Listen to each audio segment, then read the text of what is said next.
Good morning, everybody. We're going to conclude the week of reviews with our look at the Elvis interview CD, Elvis the King Remembered. Now, as I said in the coming reviews trailer on Sunday, this was this is a CD of interview snippets that Elvis gave from throughout the years, going all the way back to 1956, and I believe ending somewhere around 1973 or two. Now, uh, this interview CD is not too dissimilar to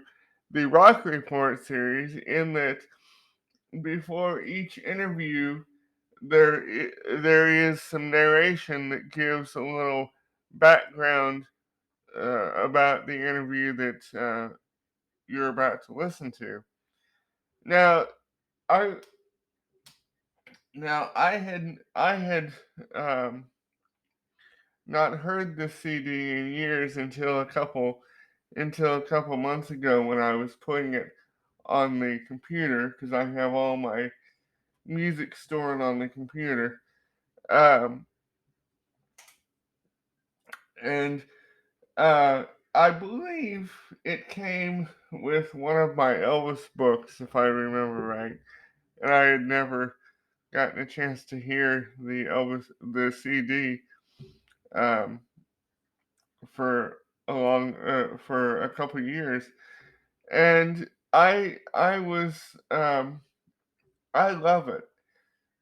because um, it like I said it goes through all his career up to 73, so you get to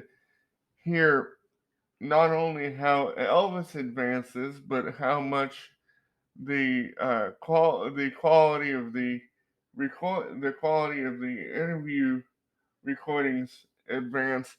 because starting in like the starting in like when it first starts out, the quality of the recording is not too great because I think some of these were taken off of radio shows and radio broadcasts because uh, you get to hear uh, at the very beginning of the CD, you get to hear some old Louisiana hayride, part of some old Louisiana hayride radio programs. For those of you that don't know, the Louisiana Hayride was a music show, a music radio show that Elvis participated in, kind of like the Grand Ole Opry, but not as prestigious. And so, and another thing that I find cool is that um, also um, long about when Elvis was mustered out of the army in 1960 or completed his hitch, um, you get to hear some of the press conferences that he gave, um, on his way home from Germany. And I believe you get to hear one that he gave when he got home from Germany. And uh, another thing is that you also get to hear uh, a snippet of an interview that um, he gave to somebody on these, I can't remember who, um, on the set of GI Blues, kind of detailing, what he wants, kind of detailing the making of the movie and stuff. One thing that he talks about in the interviews in Germany, after he completes his hitch in the army, is that um, he hopes to um, he did have hopes of uh, embarking on a tour overseas, uh, you know, because he was not allowed to perform while in the army, which I think is one of the few smart um, decisions that Colonel Parker made, because he and rightly so. I think Elvis too wanted to be treated like a normal soldier and not have any special treatment. But one of the most um, one of the one of the poorer decisions that Colonel Parker made, and there were plenty,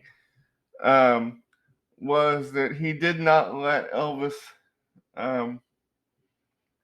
tour overseas. And I think,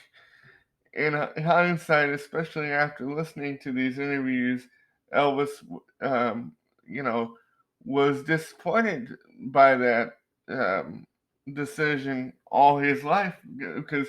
he was, and you can hear it in these interviews, he was excited about the prospect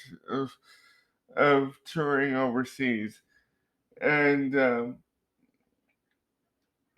I think it would have been cool, especially if he would have been able to do it in the late '60s or early '70s, because as we know, uh, like the quality of these interviews, his musicianship got better and better and better through the years until the '70s when he had, in my view, a very very very very very hot band, and and who knows what they could have come up with, as far as the set list goes, if he would have been able to do it in the '60s or '70s. I mean, he could have added stuff like "It's Now or Never" to the set list, and and some of his soundtrack songs. To my knowledge, he never did live. Now it is well known that Elvis was unhappy with the formulaic nature of his movies. You know, in when he was making movies, a lot of the soundtrack songs, like um, for example,